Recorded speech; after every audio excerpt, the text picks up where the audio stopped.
آسماں بادل کا پہنے خرقہ دیرینہ ہے، کچھ مقدر سا جبیں ماہ کا آئینہ ہے۔ رات کا وقت ہے اور آسمان نے بادلوں کا پرانا لباس پہن رکھا ہے، اور بادلوں کی وجہ سے چاند کی پیشانی دھندلا دھندلا سا ہو گیا ہے۔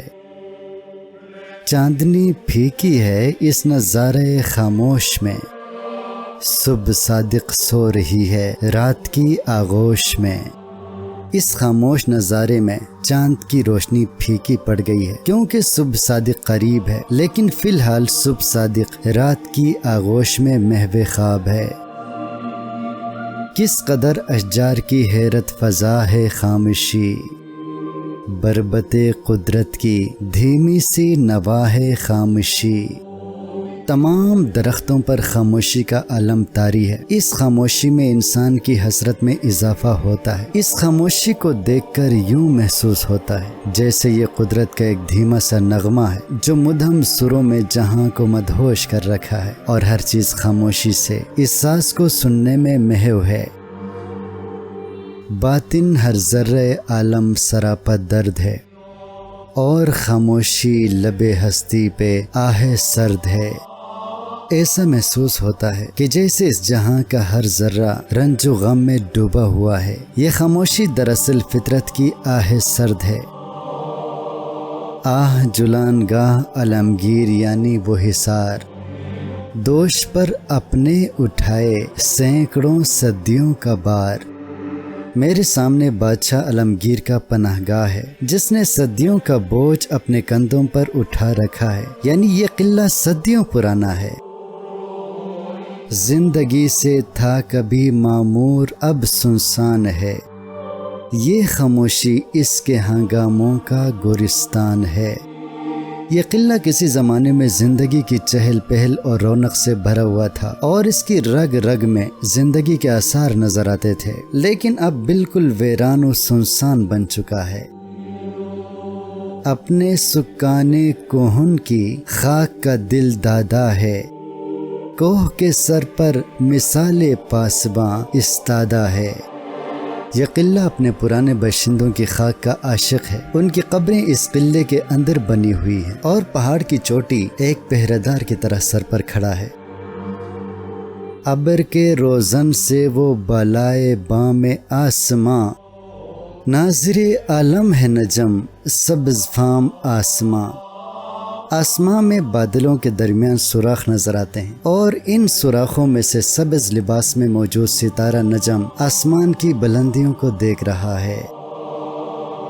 خاک بازی وسعت دنیا کا ہے منظر اسے، داستان ناکامی انسان کی ہے ازبر اسے۔ اس ستارے کے لیے کائنات کی وسعت بچوں کا کھیل ہے۔ اس ستارے کو انسان کی تمام ناکامیوں کی کہانی زبانی یاد ہے۔ اس نے سینکڑوں نامور افراد اور اقوام کے عروج و زوال کا تماشا دیکھا ہے، اس لیے اس کو بنی آدم کی ناکامی کی داستان حفظ یاد ہے ازل سے یہ مسافر سوئے منزل جا رہا، آسمان سے انقلابوں کا تماشا دیکھتا۔ یہ مسافر یعنی یہ ستارہ ازل سے منزل مقصود کی طرف جا رہا ہے، چلتے چلتے آسمان سے ان تمام انقلابات کا نظارہ بھی کر رہا ہے جو دنیا میں برپا ہو رہے ہیں۔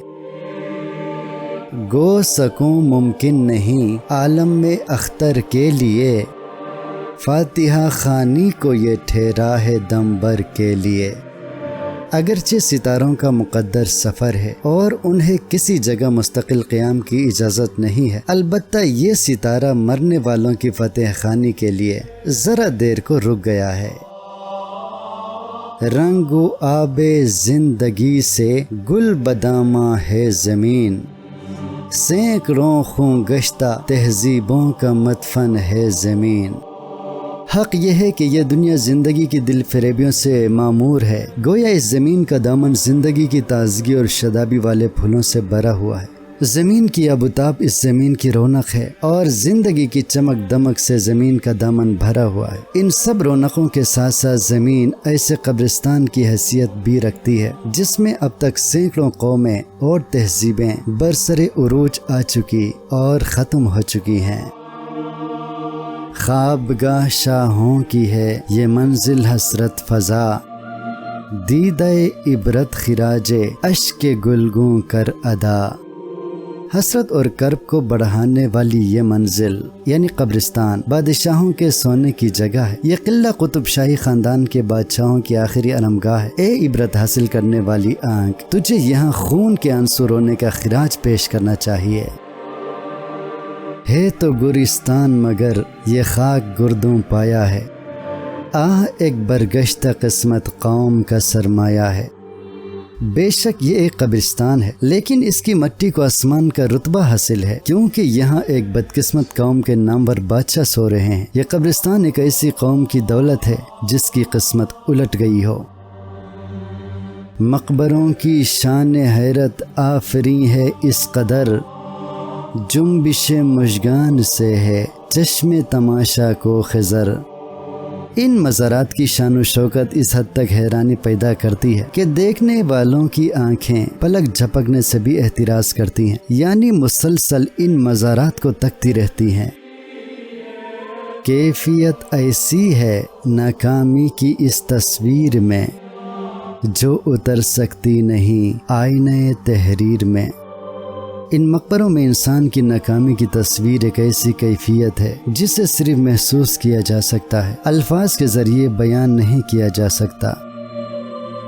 سوتے ہیں خاموش آبادی کے ہنگاموں سے دور، مضطرب رکھتی تھی جن کو آرزوئے ناصبور۔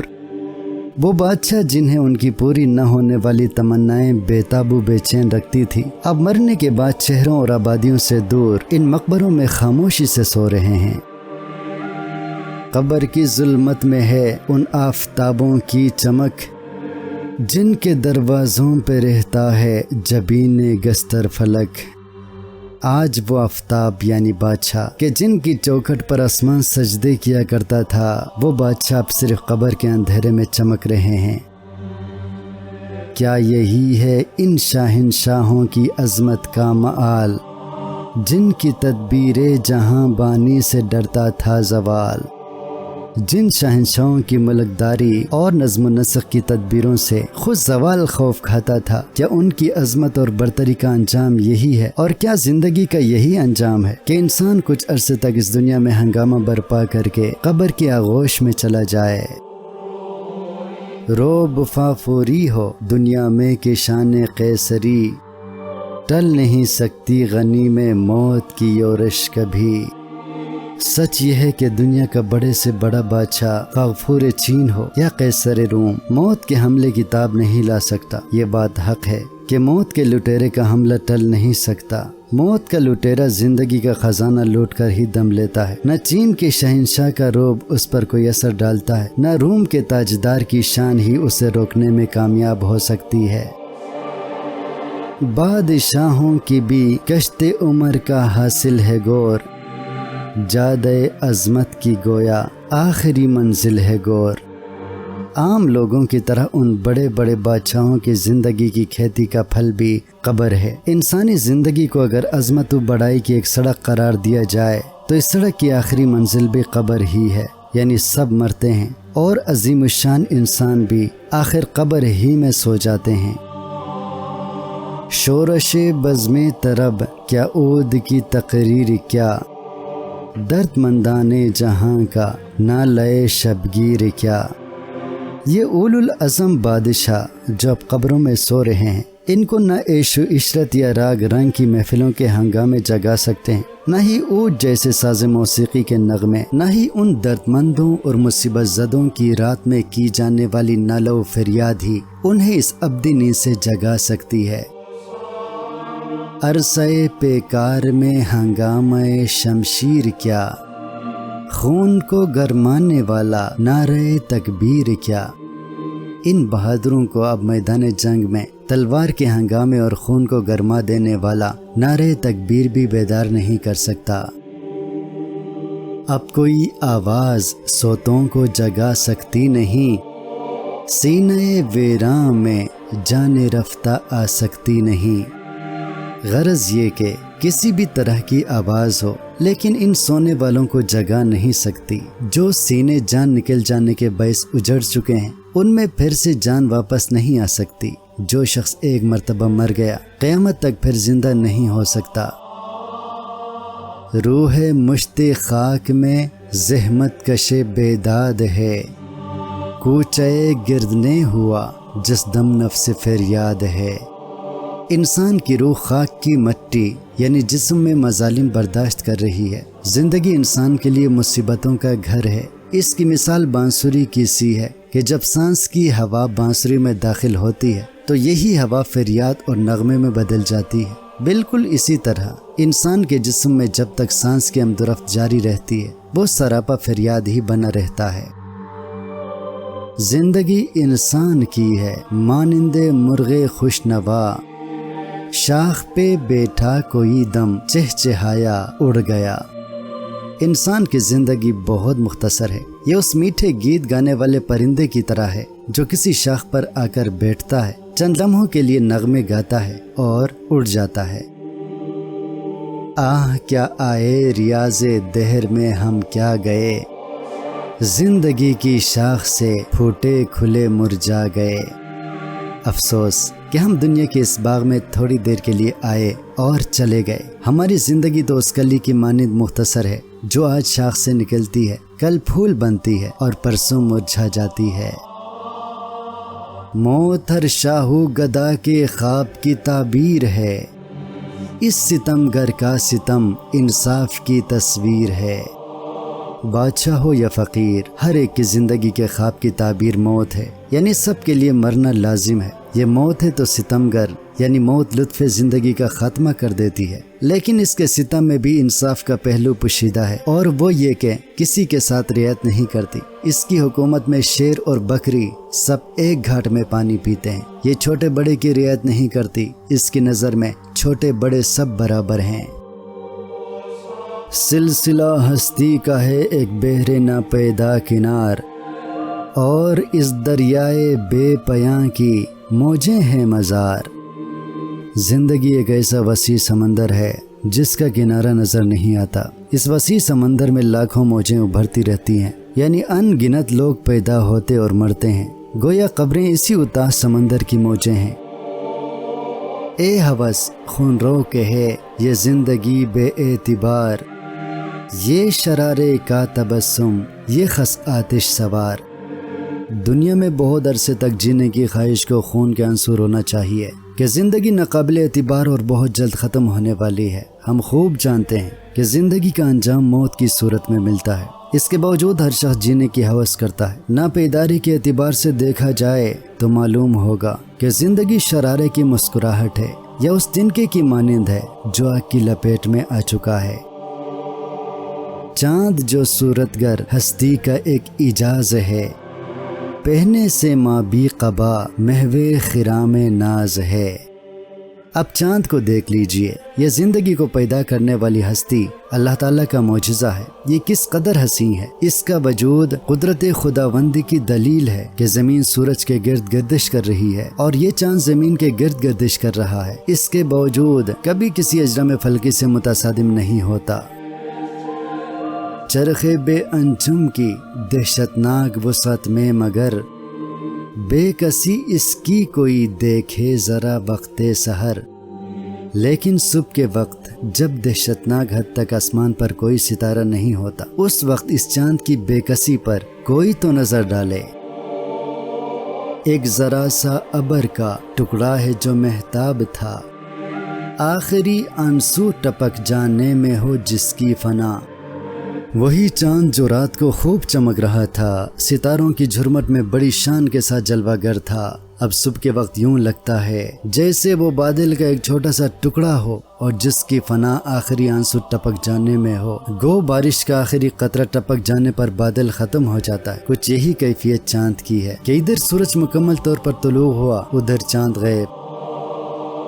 زندگی اقوام کی بھی ہے یوں ہی بے اعتبار، رنگ ہائے رفتہ کی تصویر ہے ان کی بہار۔ چاند کی طرح قوموں کی زندگی کا بھی اعتبار نہیں کیا جا سکتا۔ جس طرح فرد اور افراد کی زندگی بے اعتبار ہے، اسی طرح قوموں کی زندگی بھی بے ثبات یعنی ناپائیدار ہے۔ جسے ان قوموں کی بہار کہا جاتا ہے، وہ اصل میں گزرے ہوئے رنگوں کی ایک تصویر ہے۔ مراد یہ ہے کہ وہ پہلی قوموں کی شان و شوکت کو لوٹ کر اپنے لیے عروج کا سامان پیدا کرتی ہیں۔ اس زیاں خانے میں کوئی ملت گردوں وقار، رہ نہیں سکتی ابد تک بار دوش روزگار۔ یہ دنیا کے جو نقصان کا گھر ہے، اس میں آسمان جیسے اونچے رتبے والی قوم بھی ہمیشہ کے لیے برسر اقتدار نہیں رہ سکتی۔ جس طرح لوگ پیدا ہوتے اور مرتے ہیں، اقوام کے ساتھ بھی یہی معاملہ ہوتا ہے، ہر عروج کو زوال ہے۔ اس قدر قوموں کی بربادی سے ہے خوگر جہاں، دیکھتا بے اعتنائی سے ہے یہ منظر جہاں۔ یہ دنیا قوموں کی بربادی کی اس قدر عادی ہو چکی ہے کہ قوموں کی تباہی کے منظر کو بالکل لا تعلقی سے دیکھتی رہتی ہے اور اس پر کسی طرح کے غم و افسوس کا اظہار نہیں کرتی، اس لیے کہ یہ معمول تو ازل سے چلا آ رہا ہے۔ اگر کوئی نئی بات ہو تو توجہ سے دیکھے۔ ایک صورت پر نہیں رہتا کسی شے کو قرار، ذوق جدت سے ہے ترکیب مزاج روزگار۔ اس دنیا میں ہر وقت انقلاب رونما ہوتا رہتا ہے۔ دنیا کی ترکیب ہی اس طرح ہوئی ہے کہ اس میں ہر وقت نئی نئی باتیں ظاہر ہوتی ہیں، نت نئے حادثات رونما ہوتے ہیں۔ ہے نگین دہر کی زینت ہمیشہ نام نو، مادر گیتی رہی آبستن اقوام نو۔ زمانے کا نگینہ ہر وقت نئے نام سے زینت پاتا ہے اور جہاں کی ماں نئی نئی قوموں کو جنم دیتی رہتی ہے، یعنی اس عالم میں ہمیشہ نئے نئے آدمی برسر عروج رہتے ہیں، جیسے سکندر، تیمور، نیپولین، ہٹلر وغیرہ، اور یہ سلسلہ اس طرح چلتا رہتا ہے۔ ہے ہزاروں قافلوں سے آشنا یہ رہ گزر، چشمے کوہ نور نے دیکھے ہیں کتنے تاجور۔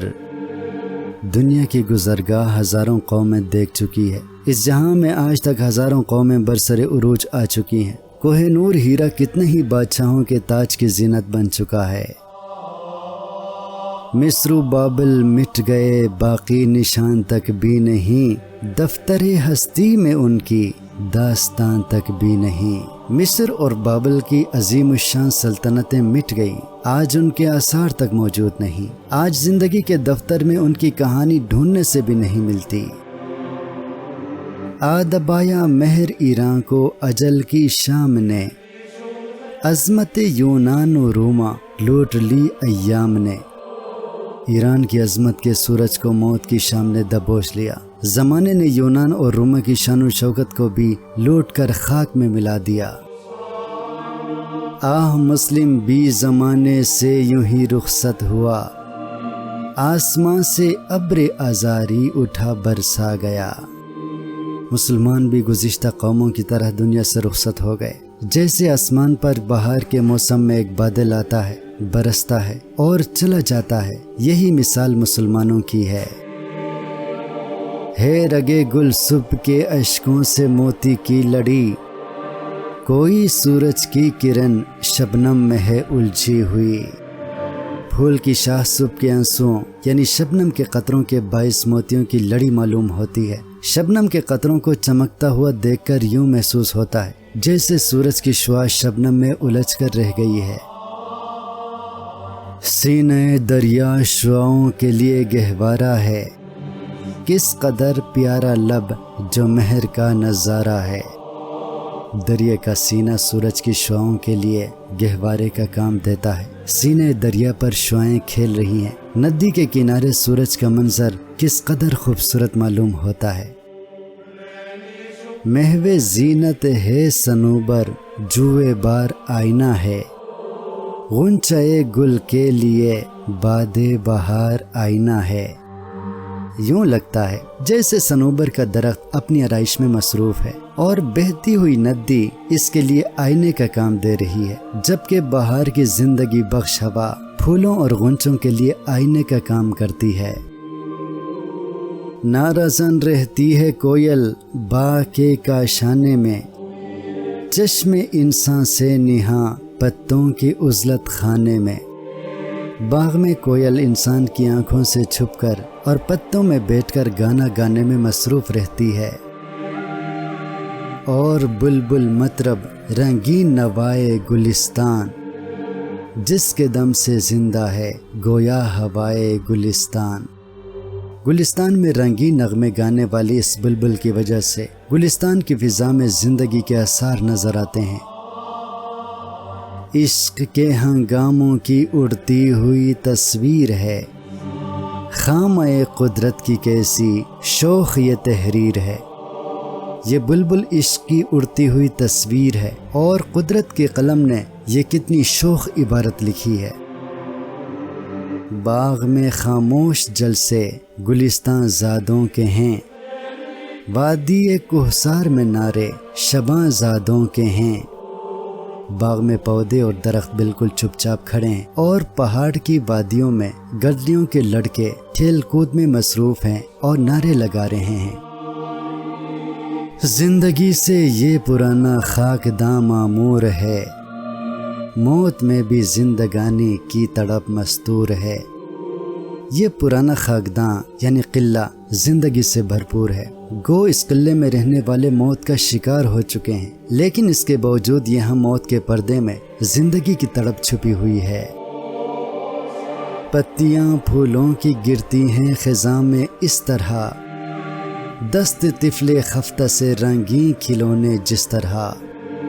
انہی کی زندگی کے ہنگاموں میں موت بھی صیاد کی طرح گات میں بیٹھی ہوئی ہے۔ اگر ایک طرف باغ میں کوئل گا رہی ہے اور بلبل سے عہد و پیمان وفا باندھ رہی ہے، تو دوسری طرف باغ میں موجود انہی پھولوں کی پتیاں مرجھا کر اسی زمین پر گر رہی ہیں، اس طرح زمین پر گر رہی ہیں جس طرح سوتے ہوئے بچے کے ہاتھ سے رنگین کھلونے گر پڑیں۔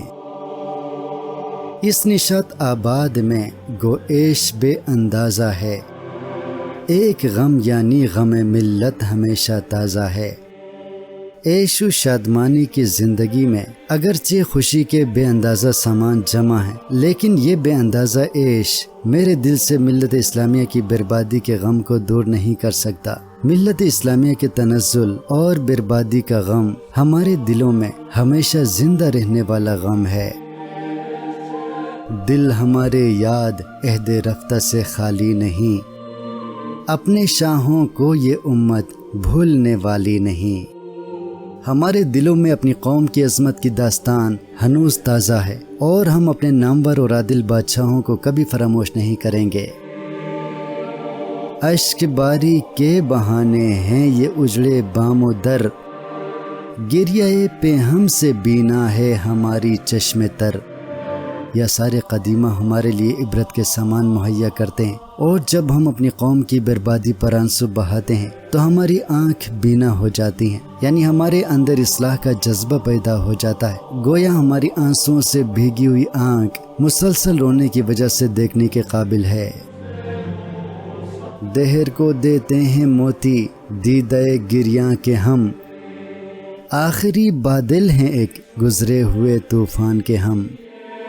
ہم مسلمان اپنے رونے والی آنکھ سے زمانے کو موتی عطا کرتے ہیں۔ موجودہ زمانے کے مسلمان گزرے ہوئے تند و تیز طوفان کے آخری بادل کی حیثیت رکھتے ہیں، یعنی ہم موجودہ زمانے کے مسلمان عظیم الشان ملت کے نام لیوا ہیں، اور اگرچہ نہایت زبوں حال ہیں، لیکن گئی گزری حالت میں بھی ہمارے اندر اتنی صلاحیت باقی ہے کہ ہم دنیا میں دوبارہ انقلاب پیدا کر سکتے ہیں۔